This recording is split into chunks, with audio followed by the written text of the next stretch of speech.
lah atau domblong, orang ngerti apa-apa. Lah ngene apa jihad? Makanya kita itu sering kali mengerjakan sesuatu tapi tidak tahu.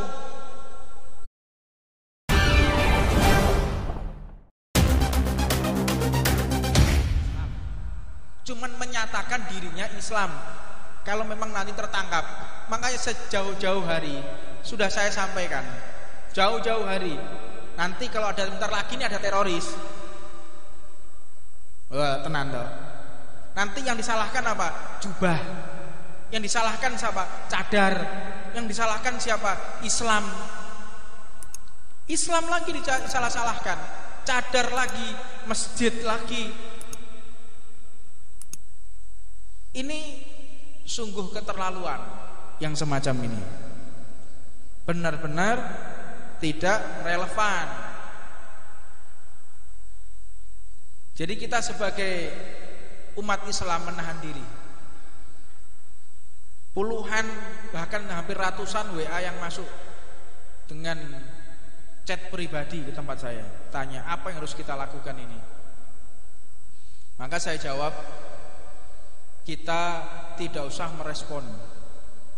Kita nunggu kabar resmi dari pemerintah. Kita percayakan segala sesuatunya kepada aparatur pemerintah, polisi dan TNI. Serahkan sepenuhnya kepada polisi dan TNI. Kita lihat bagaimana nanti hasilnya. Dan tentunya kami pasti akan dilibatkan untuk berpikir. Kami akan dilibatkan untuk melihat secara jelas. Makanya segala sesuatu itu harus transparan. Saya sering mengatakan 3 pilar ini saya tidak tahu ideologi dari mana, saya nggak paham ini 3 pilar ini. Polisi, TNI dan pejabat pemerintahan. Lah tokoh ulama dikemanakan ini? Tokoh agama dikemanakan?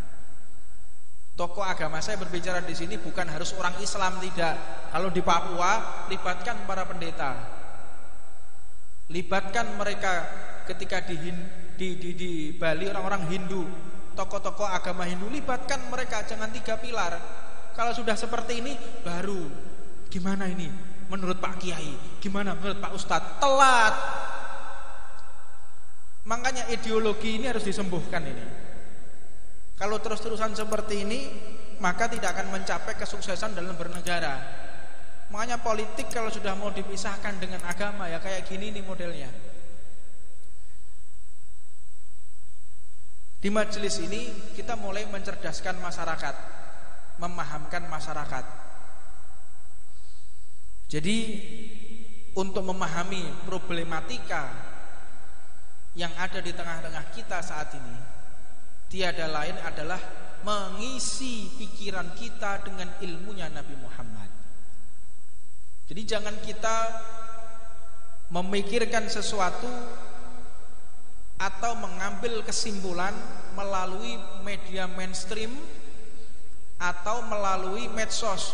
Oh, ini pasti gara-gara ini, gara-gara cadar, gara-gara ini sekelompok orang Islam. Lah kok enak? Hah? Anda menuduh orang Islam, mesti ke orang Islam. Dan ini adalah aliran radikal. Mau tahu radikal yang sesungguhnya di negara kita? Radikal yang paling radikal, rajanya radikal, itu para koruptor. Koruptor itu juga perbuatan radikal itu, koruptor itu. Radikal sekali. Tapi tidak ada yang menyebutkan koruptor itu radikal. Ada? Tidak ada. Itu orang yang koruptor. Oh, maling loh. Kan maling itu aslinya. Makanya yang menyebabkan kondisi psikologis masyarakat ini tidak kuat itu karena kesulitan ekonomi, Pak. Kesulitan ekonomi, mereka lapar, dipengaruhi, ikut aliran radikal, dibiayai, disuruh ini dan itu. Dikendalikan bisa, mereka dalam keadaan lapar kok. Lah kenapa bisa lapar? Ya karena banyaknya koruptor. Jadi kita kalau mengambil, menyembuhkan Satu permasalahan tidak cukup dengan satu masalah bentuk tim. Bentuk tim, gimana caranya nangani teroris? Loh, teroris ini ada, kita harus cari apa sebabnya. Apa sebabnya teroris ini ada? Karena pemahaman. Loh, pemahaman yang bagaimana? Mereka itu yang berhasil direkrut menjadi teroris, itu yang pertama mereka dari juhala, dari orang-orang bodoh yang tidak bisa berpikir jernih, yang tidak bisa berpikir seperti kita, tidak ada ilmunya. Maka pada akhirnya mereka bisa direkrut, mereka bisa dipengaruhi karena keadaan lapar, dan mereka bisa diprovokasi. Orang yang bisa diprovokasi dan diajak radikal, lihat, tidak ada dari kalangan orang yang berilmu dan tidak ada dari kalangan orang yang kaya. Ono wong duwe motor, punya mobil harga 10 miliar. Perhatikan ya, ada orang punya mobil harga 10 miliar, rumahnya harganya 50 miliar. Sugih. Ayo toh jak demo, gelem apa gak? Ayo Pak, kalau aku demo Pak, gelem? Ndak mungkin. Karena apa? Ekonominya kuat, perutnya kenyang. Jajal utangnya akeh, bojo wis ngamuk terus, blonjoan kurang, bayar sekolah anak, SPP ini terlambat, listrik wis tit. Bocah gelut, yo berangkat sih model-model kayak gini. Ayo gelut, ayo. Wis sing mati aku to dhek. Nah ini. Makanya ini akar permasalahan ini ada pada ekonomi. Iki lek gak dipahami oleh orang-orang sing bertugas ki pekok lek jeriku wong ini. Ini sudah pada lapar semua nih, rakyat sudah pada lapar ini. Susahnya nggak tahu mereka. Menderita. Kok bingung teroris, ngene segala macam, nggak dipikir. Itu para koruptor terus tangkapi semua itu. Kalau bisa dihukum mati mereka itu. Makanya orang-orang Cina itu betul, koruptor telanjangi ditembak di tengah masyarakat itu betul enggak model-model kayak begitu. Iki gak ngene Indonesia koruptor cengenges melambaikan tangan. Ngene wartawan. Iki piye ta munggah mono. Yang menciptakan radikalisme ini yang model-model kayak begitu. Ilmu dipahami. Kita jangan membahas mereka mengerti atau belajar dari pemahaman yang salah. Ya jelas. Matongone datang ke mereka, kamu mau ikut saya? Kita mau terang-terangan ya, kamu mau ikut saya, nanti tak biayai keluargamu. Itu banyak kasus. Kalau kita mau terang-terangan, orang yang megang bom dan lain sebagainya, itu sudah tertekan ekonomi, Pak. Keluargamu tak jamin. Keluargamu pasti seneng, tapi syaratnya ledakan ini. Itu yang terjadi di negara-negara Suriah, di Irak. Saya kira di Indonesia kurang lebih seperti itulah. Itu orang-orang yang ekonominya carut-marut, gak ada orang punya usaha mapan, punya perusahaan yang bagus, dia bisa ibadah dengan tenang, terus nggawa bom, wong gendeng lo gak gelem. Iki lo mercon cekelen, gelem lo gak? Sampai tak opahi 1.000, gelem lo gak? Nggak mungkin tuh, akal sehat mana? Makanya seperti ISIS dan kalangan radikal ini terbentuknya karena ekonomi yang lemah. Rusaknya ekonomi ini mulai ini. Negara kita dikacaukan ekonominya supaya bisa dikendalikan. Itu yang pertama. Analisa pertama. Analisa kedua, ini memang kita sengaja mau diadu domba. Karena apa? Alam kita sudah mulai dieksploitasi. Kudu cerdas, kudu ngerti, Pak. Emas mulai disedot, emas diambil, pertambangan diambil, minyak diambil. Tapi sing dimusuhi cadar, sing dimusuhi jubah, sing dimusuhi Islam, sing dimusuhi Arab. Loh, aku loh heran. Kadang-kadang saya tuh berpikir ya, ada orang yang memusuhi Arab. Arab itu dimusuh-musuhi. Saya berpikir, apa sih salah wong Arab ini? Menjajah ya ora. Menjajah negara kita tidak. Mengeksploitasi alam kita juga tidak. Loh, kok bisa mereka seperti itu? Tiada lain, mereka mengajak kita memusuhi Arab karena Arab ini identik dengan Islam. Jadi di brainwash untuk sara. Iku kudu paham to gae. Iki lek kelas sarjono ketoke gak pas iki. Lek sarjana paham. Coba saya kasih materi yang seperti ini, rodok mantep titik. Mereka di brainwash piye carane musuhi ras Arab. Tujuannya adalah ingin menghinakan syariatnya Allah Subhanahu wa taala. Nabinya nabi Arab. Al-Qur'an bahasa Arab. Sembayang bahasa Arab. Ono tak sembayang Allah Maha Besar dengan nama Tuhan yang Maha Pengasih lagi Maha Penyayang. Alhamdulillahirabbil alamin. Terus diartikno pisan. Ndah nen kok rusak iki negara iki.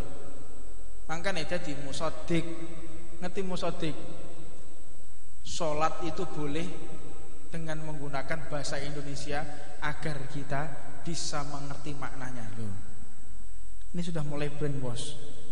Ini bukan dia muncul tiba-tiba, tidak, tetapi ini adalah hasil produk kader-kader para musuh negara kita. Makanya wong Islam kudu cerdas. Jangan kita mau diadu domba, jangan kita mau dihancurkan pikiran kita dengan sara. Sara itu sudah dihancurkan oleh Rasulullah. Dulu itu ada gobilah-gobilah. Ini Bani Hashim, ini Bani Kinanah, ini ada Bani Quraisy. Mereka itu bergobilah, bersuku-suku. Semua itu dihilangkan oleh Nabi Muhammad. Iki wong Arab, iki wong Jawa, iki wong Londo, iki wong Cina. Itu sudah dihilangkan sama Nabi Muhammad yang seperti itu. Tidak ada, semua itu sama di hadapan Allah. Kalau bahasa Indonesianya Bhinneka Tunggal Ika. Itu ajaran Nabi Muhammad. Jangan kita mengeklaim itu adalah pemikiran seseorang, salah. Itu ajaran Islam itu. Yang mengajarkan Bhinneka Tunggal Ika, yang mengajarkan Pancasila, itu semua daripada pencetusnya adalah orang yang meneladani ilmunya Nabi Muhammad SAW. Orang yang mengerti Islam itu pasti Pancasila. Orang yang mengerti Islam pasti dia mengerti toleransi. Jadi jangan mau kita dibodohi sama mereka. Kalau ini adalah orang Islam, tidak ada, Pak. Orang Islam yang ngebom, orang Islam tidak ada, mana ilmunya. Makanya beberapa saat yang lalu, saat kami bertemu dengan beberapa kader yang sudah dicetak untuk menjadi teroris. Kebetulan waktu itu saya sama grup 2 Kopassus.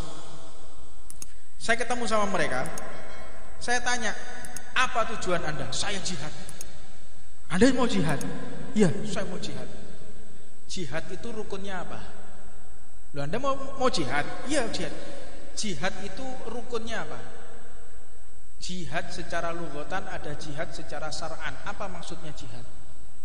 Tolah atau domblong, orang ngerti apa-apa. Lah ini apa jihad? Makanya kita itu sering kali mengerjakan sesuatu tapi tidak tahu. Tidak tahu. Kadang-kadang orang Islam sendiri ditanya, Anda beragama? Ya, saya beragama. Rukunnya agama itu apa? Anda beragama? Ya. Rukunnya agama itu apa? Orang ngerti. Ini loh permasalahan kita sekarang ini. Sudah kita lapar, ekonomi sulit, tidak punya ilmu. Makanya jangan jauh-jauh dari majelis taklim agar kita tidak terprovokasi, agar kita benar-benar tidak salah dalam melangkah. Makanya rukunnya agama al-iman wal islam wal ihsan. Apa definisi Islam? Apa definisi iman? Apa definisi ihsan? Pengertiannya ihsan itu apa? Kalau sekarang ditambah lagi oleh Mujaddid fi hadhihi zaman, Al-Imam Al-Habib Abu Bakar Al-Adni, yang keempat ditambahkan lagi wa ilmu bi qiyamis sa'ah. Pengertian tentang masalah hari kiamat. Bagaimana kondisi alur pikir orang terakhir zaman hari kiamat, apa yang terjadi di hari kiamat. Makanya saya tidak heran mereka itu kalau berbicara seolah-olah tahu apa yang akan terjadi. Itu bukan kasyaf, bukan cuman diperlihatkan pandangan ghaib, disingkapkan tabir ghaib, tidak, itu ilmu, Pak. Seperti kita kalau ada anak kecil, coba perhatikan ya. Kalau ada anak kecil mau minta permen, ada anak kecil mau minta mainan atau mau minta permen, ngerayu dengan kita, bahasa basinya, apakah kita tidak tahu kalau dia pengen permen, kalau pengen mainan? Pak, itu gini-gini segala macam, bahasa basi anak kecil. Kita kan tahu, oh iki kepengen permen nih, model-model ini. Kita kan tahu, opo karpe kan ngerti. Nah, mereka para alim ulama juga tahu. Ini orang kalau sudah gelagatnya seperti ini, tindak tanduknya seperti ini arahnya mau ke sini nih. Usia ilmu mereka jauh lebih tua dari kita. Jadi tahu, bukan mereka kasaf, hijab terbuka, tidak. Seperti kita dengan anak kecil tadi. Jadi yang membedakan kita dengan anak kecil itu karena kedewasaan dalam berpikir atau tingkatan ilmu. Makanya para ulama itu mengerti apa yang terjadi, bukan karena cuman mereka memang dibersihkan mata hatinya dengan ainul basirah tadi. Mereka juga mengerti ilmunya. Wa ilmu bi qiyamis sa'ah, di antaranya adalah Habib Abu Bakar Al-Adni. Beliau sudah mengatakan, ini terakhir, penutupan terakhir. Saya ulangi pesan beliau. Sebelum ada perang Yaman, beliau sudah mengatakan hadzi ma'had satu gelak. Pondok ini akan ditutup dan kalian tidak akan pernah mendengar lagi nama habaib. Saya ingatkan lagi, ini akhir zaman. Para habaib akan dipanggil sama Allah. Saya ulangi lagi. Mumpung para habaib, para ulama masih ada di depan kita, jangan jauh-jauh dari mereka. Ini detik-detik para habaib, para kiai, para ulama akan diambil oleh Allah.